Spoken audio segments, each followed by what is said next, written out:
지난 주에는 우리가 성경을 살펴봤습니다.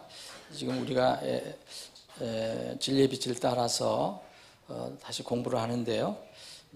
지금 우리가 공부하는 파트는 첫 번째 파트로 이게 다시 태어남, 그러니까 거듭남에 관련돼서, 그리고 이제 후반부에는 이제 성장을 위해서 공부를 할 건데, 우선 그리스도인이 되기까지 필요한 것들, 아주 기본적인 것들, 자연인에서 그리스도인이 될 때까지 필요한 것, 그 과정에 필요한 것이 뭐냐.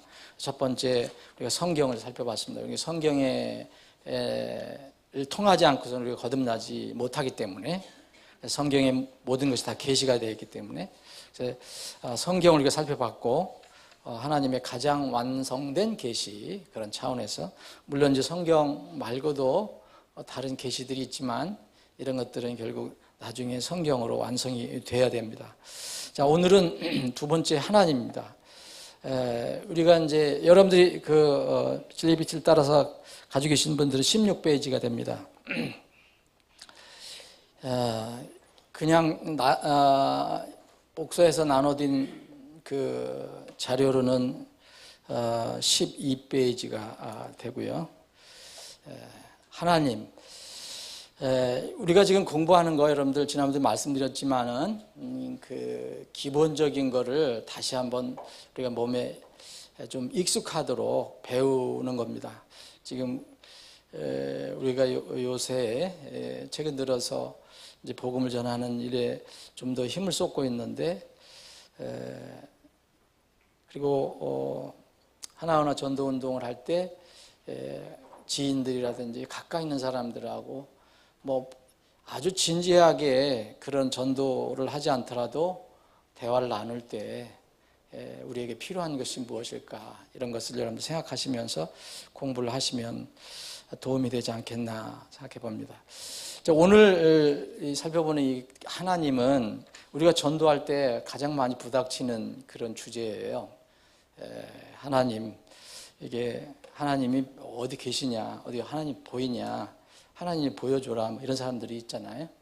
이게 참 어떤 면에 답답하잖아요. 우리가 뭐 있으면 좀 보여줬으면 좋겠는데 그것도 아니고. 그래서 그 하나님이 어떤 분이신가, 하나님의 속성에 관해서, 하나님께 속해 있는 하나님의 속성, 그러니까 성질, 하나님의 성격, 하나님의 본질, 이런 것들을 살펴보겠습니다. 이 하나님이란 자체가 우리말로는 하나님이고, 이 영어로는 God인데, 이 하나님이란 자체 용어가 그 안에 담겨 있는 것은 피조물이 그것을 설명을 잘 할 수가 없는 그런 내용입니다. 하나님이라는 게, 우리는 피조물이고 그분은 창조주신데, 너무 위대하기 때문에 우리 이성적으로 제한된 머리로는 다 설명할 수가 없다. 사람들이 만들어내는 게, 그게 좋든 나쁜 간에 논리가 있잖아요. 논리에서 발전된 철학이 있어요. 철학에서 보면 또 사상들이 잘 나와요. 또 학문이든 이런 것들은 다 이제 사람들이 고도의 어떤 그 발전된 단계에서 만들어내는 것이라고 하는데, 이런 것들로도 하나님을 증명할 수 있는 길이 없어요. 묘사할 수가 없어요. 그게 완벽하지 않아요, 이렇게 하더라도. 그래서 하나님은 말 그대로 그냥 하나님은 스스로 계신 분이라고 그랬기 때문에 그런 차원으로는 참 설명이 어렵습니다. 우리가 하나님을 알 수 있다는 것은, 이제 하나님께서 우리에게 지난번에 이제 성경을 통해서 하나님이 여러 가지 뭘 계시해 주시느냐.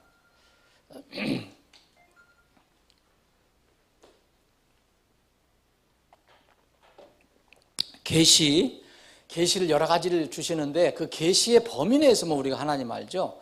완벽하게 하나님 알 수 있는 사람들은 없습니다.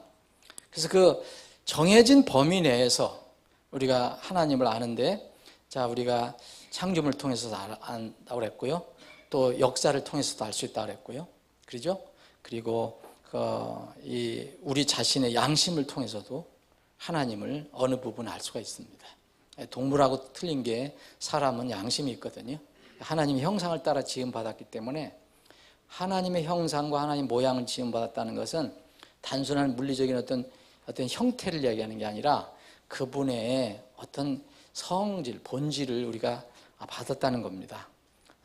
거룩함, 그리고 옳고 그름을 판단할 수 있는 이런 것들은 사람만 가지고 있지 동물은 모릅니다. 동물은 본능만 있어요. 본능.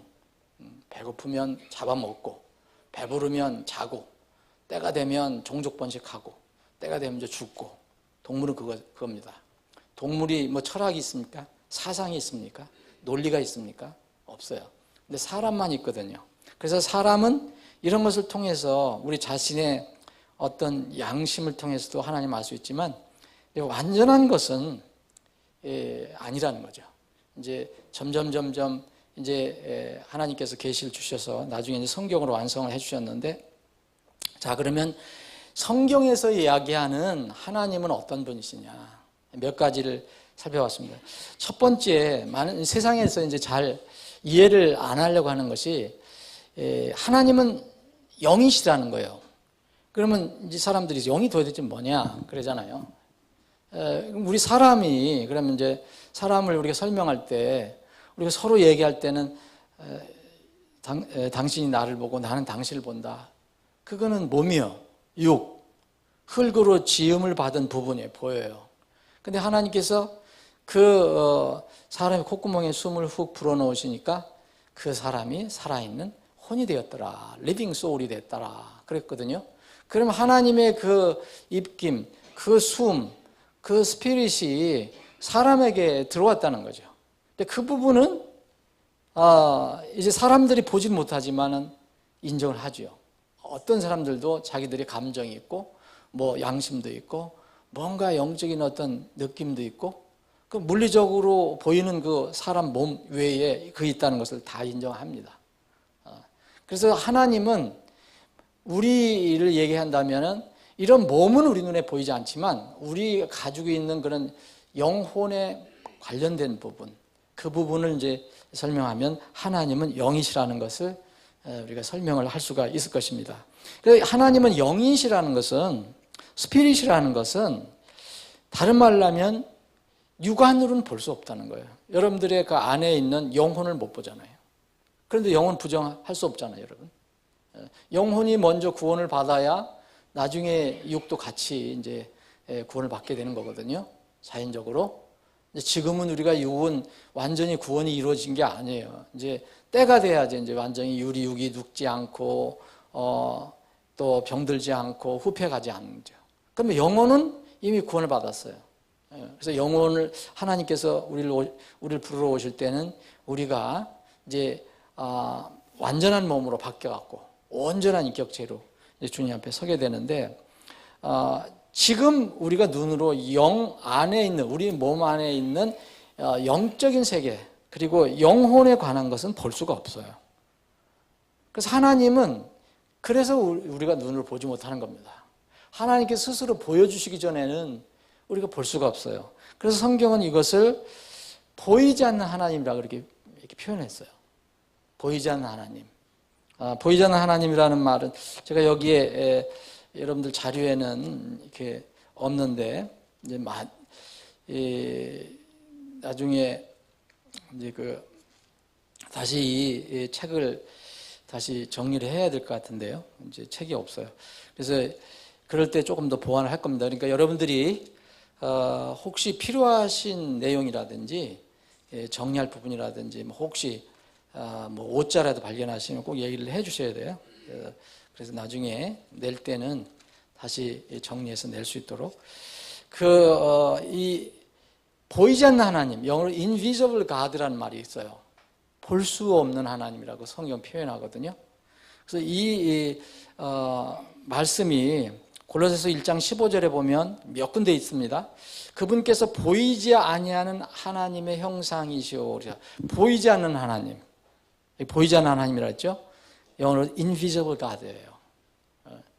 그 보이지 않는 하나님의 형상을 입고 오신 분이 바로 예수님이라는 거죠. 예수님이 이렇게 육을 입고 오셨잖아요. 그래서 사람들이 이 눈으로 예수님을 봤잖아요. 근데 보이지 않는 하나님의 형상으로 이 땅에 나타나셨다.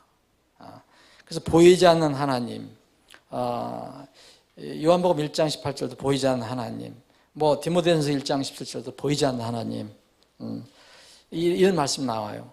디모데전서 6장 17절도 보이지 않는 하나님, 이거를 우리가 이제 설명이 돼야 됩니다. 그냥 자 디모데전서 1장 17절에 보면 이제 영원하신 왕 곧 죽지 아니하시고 보이지 아니하시고, 보이지 아니하신다 그랬어요. 보이지 아니하시고 그런데 홀로 지혜로우신 하나님께 그랬거든요. 그래서 하나님의 첫 번째 이 본질은, 속성은 영이시다. 영이라는 것은 보이지 않는다는 것을 얘기합니다. 우리 눈에는 보이지 않는 것이다. 사람의 어떤 영혼 부분을 이제 이해하시면 돼요. 그래서 예수님께서 이게 요한복음 4장에서 말씀하셨었는데, 왜 우리가 영과 진리 안에서 예배를 드려야 됩니까? 우리가 육으로 이 하나님 뒤에 오지만 육은 거듭나지 않으면 육은 예배를 드릴 수가 없는 거예요. 영과 진리로 예배를 드려야 한다는 것은 거듭난 사람들만 예배를 드릴 수 있는 거예요. 곧 하나님의 자녀가 된 사람들만 하나님을 경배할 수 있어요. 하나님의 자녀가 되지 않은 사람들은 하나님을 두려워할 수는 있지만 하나님을 예배할 수는 없어요. 그래서 예수님께서 요한복음 4장에 보면 그렇게 그 우물가 여인에게 그렇게 말씀을 해 주신 거예요. 영과 진리로 경배해야 된다. 하나님은 영이시니 그분께 경배하는 자들이 반드시 영과 진리로 그분께 경배할지니라. 이건 선택이 아닙니다. 이건 필수예요. 반드시예요. 그러니까 영과 진리로 예배드리지 않는 것은 예배가 아닙니다.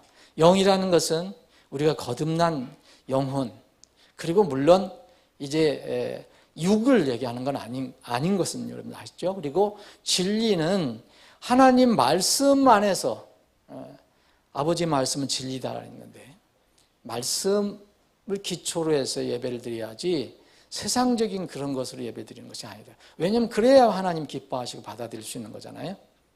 근데 이 예수님을 만나기 전에 이 여인은 자기들이 만들어 놓은, 자기 조상들이 쭉 만들어 놓은 그런 형태로 예배를 드렸다는 거죠. 물론 이 여인이 이날 이제 거듭나게 돼서 이제 그 뒤로는 영과 진리로 예배를 드릴 수 있는 상태가 되었다고 보는데, 바로 하나님은 이렇게 영이시다. 영이시다. 그러면 왜 우리가 하나님을 이렇게 믿는 것이 이렇게 세상 사람들이 어렵게 얘기를 하느냐 하면, 보이지 않는 것, 보이지 않는 하나님을 믿어야 하는 것 때문에 그렇습니다. 세상은 다 보는 것을 믿으려고 하거든요. 그래서 증거, 법정에 가도 반드시 증거가 있어야 돼요. 근데 뭐 보이지 않는 하나님 어떻게 증거를 해줄 수가 있어요? 이거는 정말 믿음 문제인데, 영적인 문제인데, 그래서 성경은 이 하나님을 믿는 믿음은 논리로 믿는 게 아니라, 사상에 믿는 게 아니라 하나님께 주신 어떤 계시를 통해서 마음속에서 보이지 않는 하나님을 마음으로 믿는 것을 얘기하거든요. 이건 일종의 신비예요. 신비. 어쩔 수 없잖아요. 보이지 않는 하나님이니까. 그래서 성경은 보는 것을 믿는 것은 믿음이 아니다라고 얘기해요. 보는 것을 믿는 것은 보이지 않는 것, 보지 않는 것을 말씀의 계시를 통해서 내가 그것을 내 것으로 삼는 것. 그래서 믿음의 정의라는 것은, 이제 믿음은 바라는 것들이 실체예요. 바라는 것들은 아직 안 보이는 거거든요. 보이지 않는, 여러분 하나님의 왕국을 기다리잖아요. 천국을 기다리잖아요. 여러분들 눈에 보입니까? 뭐 갔다 왔다 하는 사람도 있긴 있지만, 믿음 바라는 것들이 실체라고 했어요.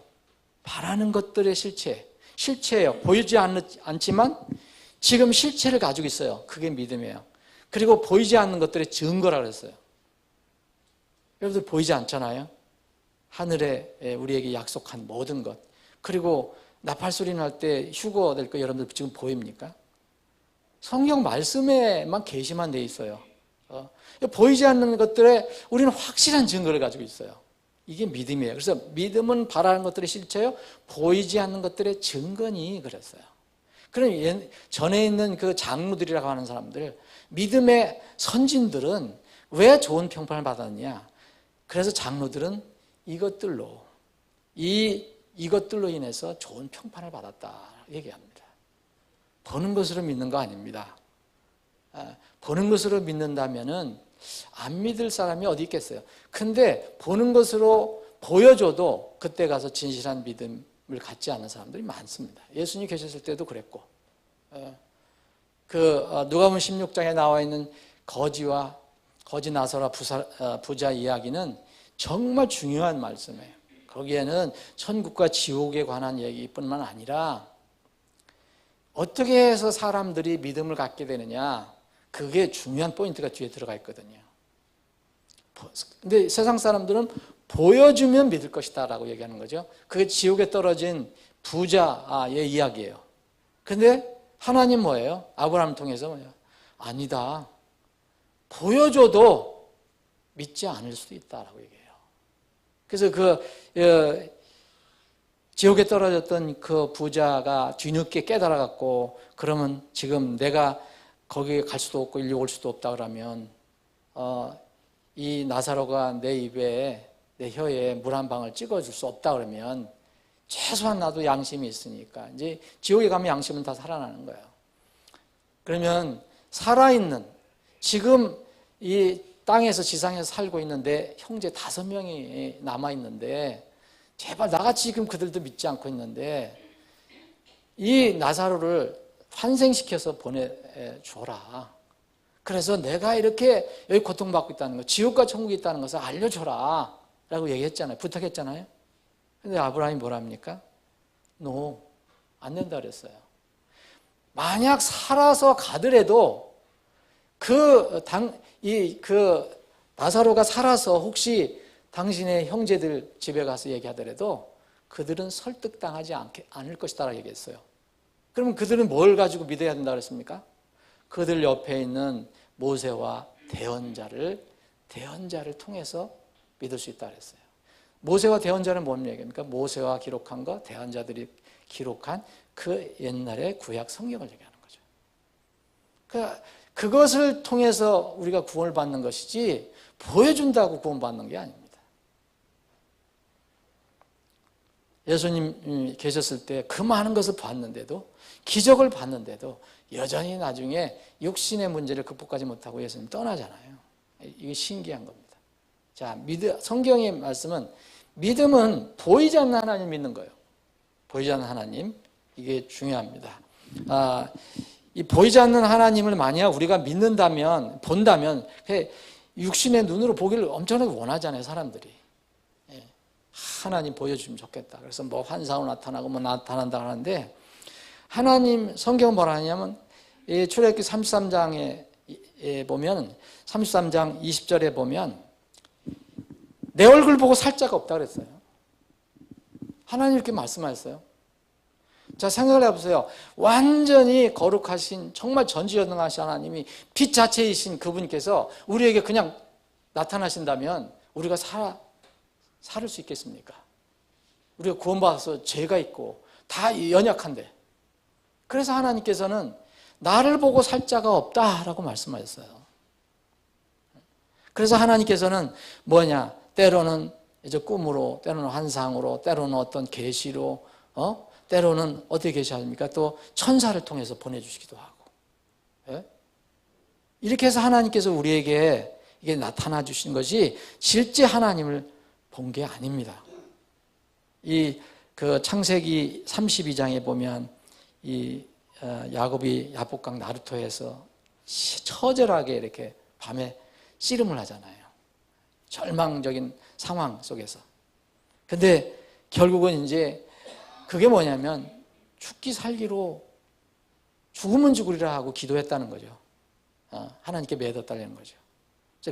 그때 이제 하나님의 천사가 나타났다 그랬잖아요. 근데 나중에 야곱이 그렇게 얘기합니다. 내가 하나님의 얼굴을 보았다라고 얘기합니다. 그게 뭐냐? 하나님 얼굴을 직접 보았다는 게 아니라 하나님의 어떤 그 계시, 그 내용을 직접적으로 내가 하나님과 소통을 했다. 그런 얘기입니다. 그래서 그 하나님의 얼굴, 그 분이엘, 그런데 실제 봤다는 게 아닙니다. 봤으면 죽는 겁니다, 야곱은. 주님께서 그렇게 말씀을 하셨어요. 그래서 지금이나 그때나 비슷해요. 예수님 오셨을 때도 제자들이 뭐라 했어요? 제자들까지도, 구원받은 제자들까지도 아버지 한번 보았으면 좋겠다라고 얘기하잖아요. 예수님을 인정하면서도, 예수님이 태초부터 하나님이시고 그 육을 입고 오신 분이라는 것을 인정하면서도 그래도 예수님이 육을 입고 오셨으니까 하늘에 계신 내 아버지라니까 그 아버지를 봤으면 좋겠다라고 얘기합니다. 근데 그 예수님께서는 뭐라 그러십니까? 이게 만약 하나님을 직접 너희들이 본다면, 대면해서 본다면 살 수가 없기 때문에 너희들이 나를 봤으면 내가 아버지를 본 것과 같다라고 말씀하십니다. 그래서 예수님은 하나님 아버지의 완전한 형상이라는 거죠.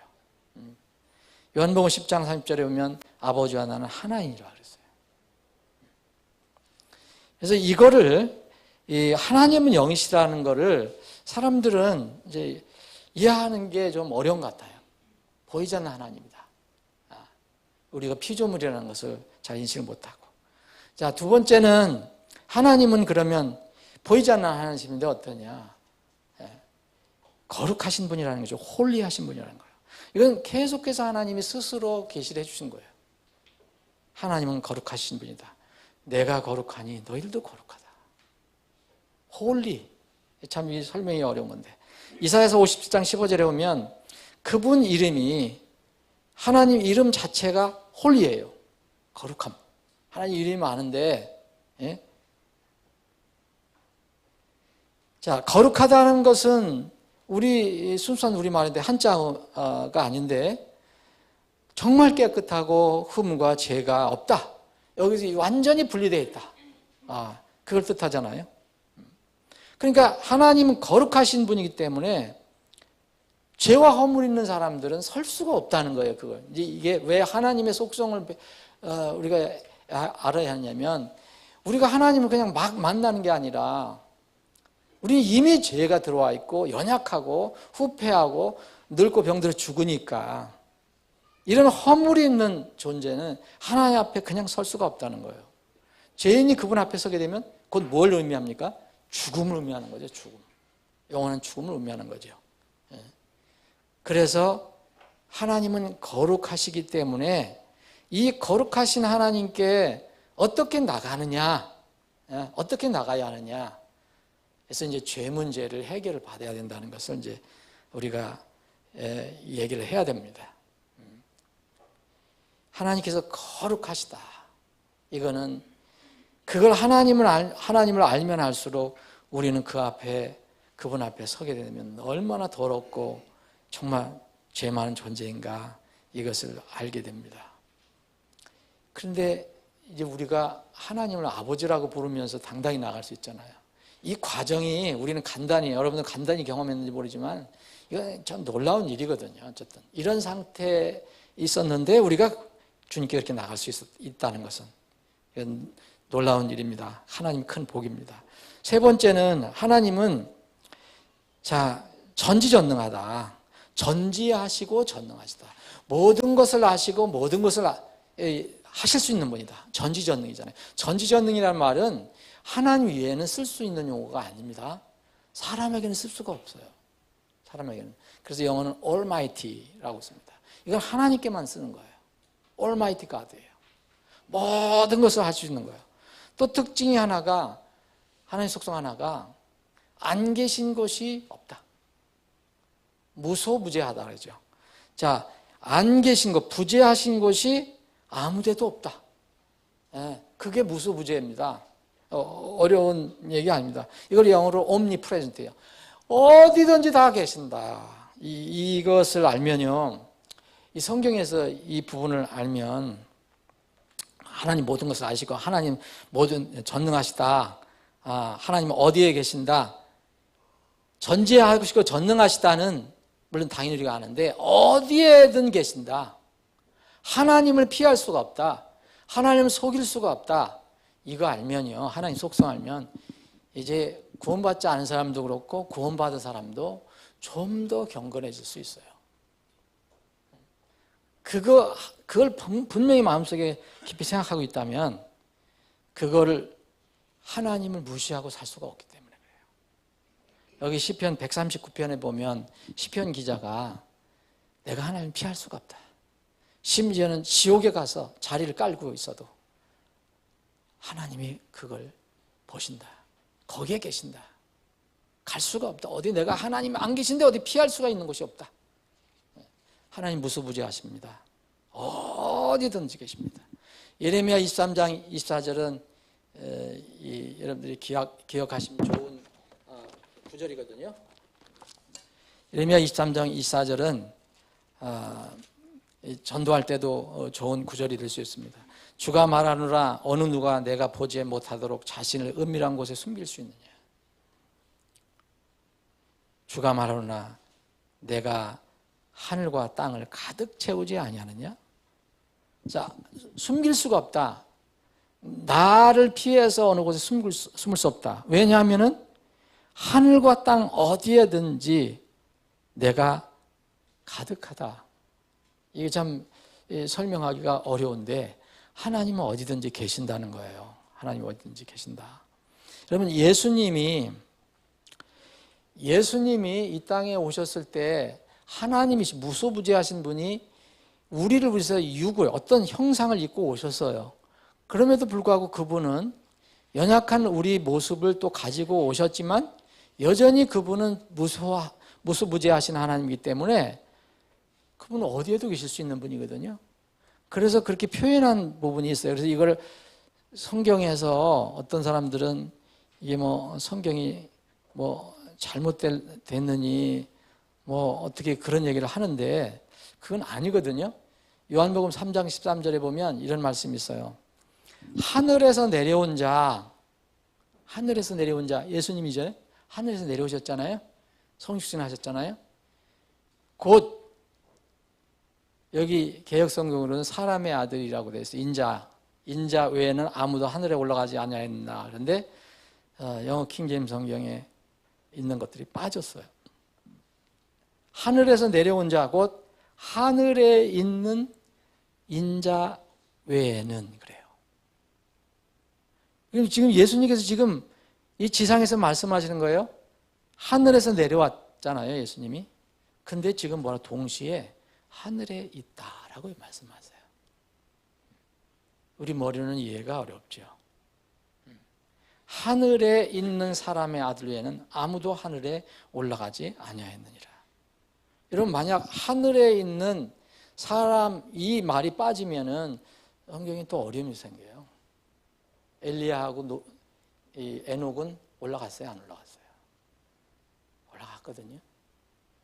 그런데 이 엘리야하고 에녹은 하늘에 있었던 사람이 아니에요. 예수님은 이렇게 무소부재하시다는 것을 이렇게 설명을 하셨어요. 예수님은 하나님이십니다. 자, 네 번째로는 하나님은 공의로우시다. 정말 저스트하시다. 공명정대하시고 옳으신 분이다. 이건 설명이 필요 없을 것입니다. 만약 하나님이 이 세상의 판사들처럼 이렇게 재판했다가 저렇게 재판했다가 그러면 이거는 참 소망이 없는 거죠. 여러분 하나님께서 1심 재판을 하셨어요. 그런데 1심 재판에는 무죄로 때렸다가 유죄로 때렸다가 2심 재판에서는 다시 무죄로 때리고 또 항소를 하니까 3심 재판에서는 최종적으로 유죄다. 만약 하나님 그렇게 하신다면 여러분들이 받은 구원은 어떻게 되겠습니까? 여러분들이 믿는 것이 어떻게 되겠습니까? 하나님은 그런 분이 아니에요. 하나님은 정말 공명정대한 분이에요. 실수 없는 분이에요. 한번 선언하시면 그게 옳고 그렇다면 그런 것입니다. 세상에 있는 심판자들이, 세상에 있는 재판장들, 판사들이 하는 것처럼 그렇지 않습니다. 시편 145편 17절에 보면 주께서는 자신의 모든 길에서 의로우시며 자신의 모든 일에서 거룩하시도다. 모든 것에서 그러시는 거예요.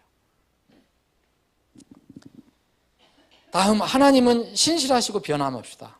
신실하시다는 말은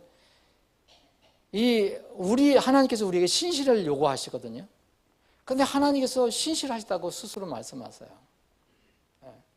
faithful 하시다.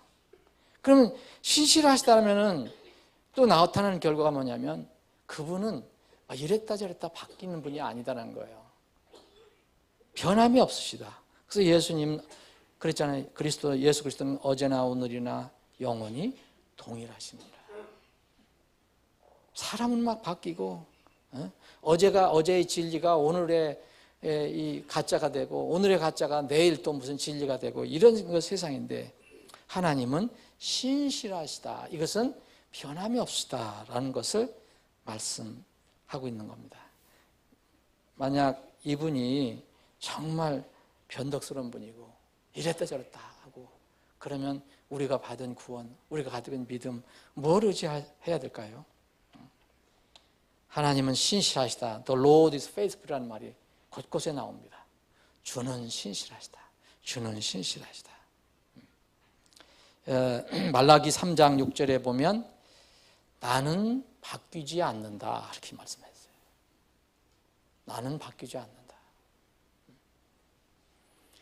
자, 다음은 하나님은 이런 분이 정말 좋으신 분이다. 좋으신 하나님, 좋으신 하나님, 좋으신 하나님 우리 찬양도 있는데 하나님은 좋으신 분이다. God is good. 그리고 좋으시다는 것은 뭡니까? 아주 그냥 불쌍히 여기는 마음이 넘친다. 긍휼이 많으시다. 예수님이 이 땅에 오셔서 하나님이신 예수님께서 오셔서 이제 사람들의 무리를 보고 표현했던 것이 곳곳에 나와 있는데 사람들이 이리저리 방황하고 또 예수님 따라다니는 사람들도 때에 먹을 것도 없고 또 곤고하게 사는 걸 보고 그랬을 때 예수님 뭐라 했습니까? 무리를 보고 불쌍히 여기시나니 그랬거든요. 무리를 보고 불쌍히 여기시나니. 불쌍히 여긴다는 게 이게 긍휼이 많으시다라는 그런 얘기입니다. 그분이 긍휼이 많으셨기 때문에 우리가 놀랍게도 구원을 받은 것입니다.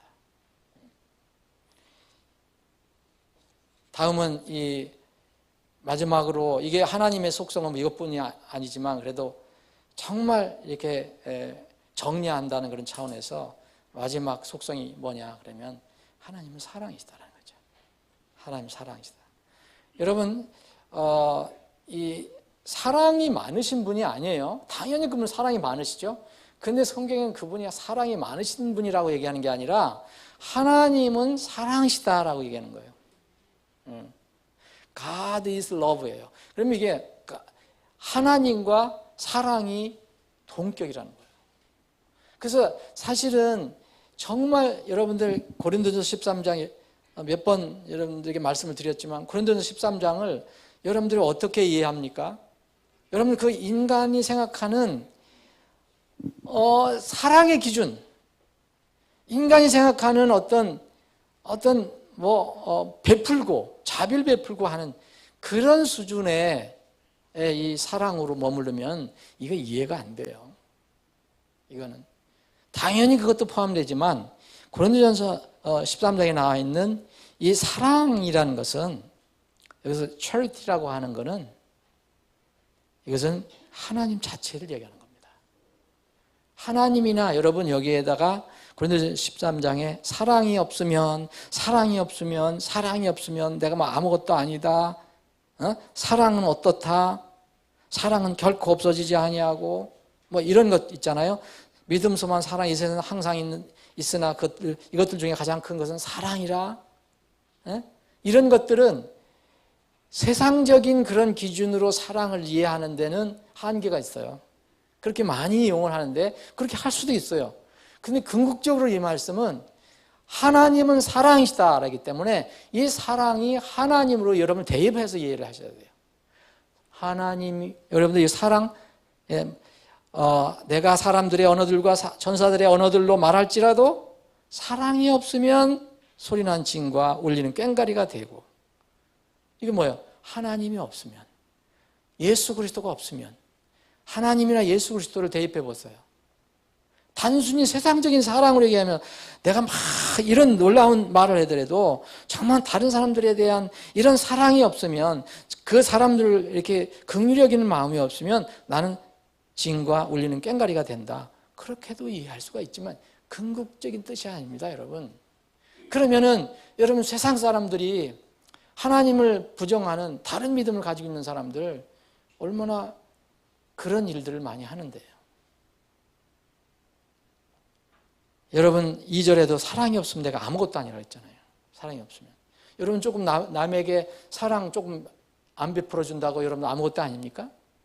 그게 아니에요. 여러분들에게 하나님, 성경이 계시하는 이 하나님, 그리고 예수님께서 사랑이시라고 했는데 예수님이 안 계시면 여러분 아무리 뭔 걸 많이 가지고 있어도 아무것도 아니면 nothing이에요. 다 여러분들 보세요. 3절도 보면 여러분들이 여러분의 몸을 불쌍하게 내줄지라도요, 어떤 사람을 위해서 여러분들이 하나님 안에 있지 않고 예수 그리스도 안에 있지 않으면 그거 내게 아무 유익을 못 준다 그랬잖아요. 여러분, 자선하고 엄청난 선행을 베풀고도 지옥에 갈 수 있죠. 안 그렇습니까? 네. 예수 그리스도 없으면, 하나님 없으면 소용이 없는 겁니다. 그런 이 성경은 그래서 연결해서 이해를 해야 돼요. 요한일서 4장 16절에 보면 하나님은 사랑이시다라고 그랬잖아요. 이 하나님이 사랑이시니까 하나님이 또 아까 하나님의 이름이 홀이라고 그랬잖아요. 거룩함이라고 그랬잖아요. 거룩함, 하나님 거룩하심과 하나님의 사랑이 동시에 같이 가지고 계신데, 그러니까 이게 갈등이 일어나지 않으려면 어떻게 됩니까? 그래서 우리를 위한 거룩함과 그리고 사랑 동시에 이루어지려니까 십자가가 필요했던 겁니다. 우리를 살리려니까 우리를 죽이는 게 아니고 우리를 긍휼히 사랑하시려니까. 그러나 우리가 죄인이기 때문에 죄 문제는 해결해야 되니까 누군가는 죽어야 되는 거죠. 그게 십자가입니다. 하나님의 사랑, 하나님의 거룩, 하나님의 공의가 완전히 이루어진 곳. 이건 사람이 할 수 있는 게 아닙니다. 하나님의 사랑이시다. 이 말씀은 하나님께서 세상을 이처럼 사랑하사. 여기에 이런 것이 들어가 있는 거죠. 그러니까 단순히 무슨 어떤 자비 베풀고 조금 긍휼히 여겨주고 이게 아니에요. 여러분들이 이제 가지고 계신 그 자료에 보면 이게 처음에 제가 만들 때 쓴 거기 때문에 지금 여러분들이 가지고 계신 성경 구절하고 상당히 많이 차이가 있어요. 내용은 차이가 없는데 그동안 이제 이 흠정력이 지금 5판까지 바뀌는 바람에 아마 이게 1판인가 2판 가지고 있었을 거예요. 그러니까 여러분들 그거 이해를 하십시오. 조금 차이가 나는 게 있어요. 이렇게. 자, 이제 하나님의 그 속성은 이해에도 여러 가지가 있어요. 영원성, 영원하신 분이다, 무한하신 분이다, 절대 주권을 가지고 있다. 하나님 절대 주권을 가지고 있기 때문에 세상 역사를 다스리는 거예요. 사람이 다스리는 것 같지만 결국 하나님이 다스리는 겁니다. 그런데 가장 중요한 속성은 하나님은 공의로우신 분이다. 곧 거룩하신 분이다. 하나님은 사랑이시다. 이 두 가지가 이제 이루어진 것이 바로 예수 그리스도의 십자가입니다.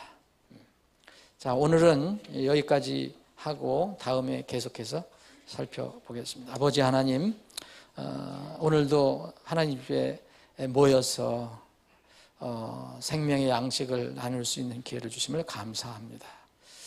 우리의 영원한 생명의 양식이 되어주신 주님의 이름을 찬양합니다. 구원의 기쁨과 감격과 감사로 이제 이 시간 이후로 모든 시간 주님의 이름을 찬양하고 경배하기를 원합니다. 우리의 찬양과 경배를 받아 주시옵소서. 거룩하신 예수님의 이름으로 기도합나이다. 아멘.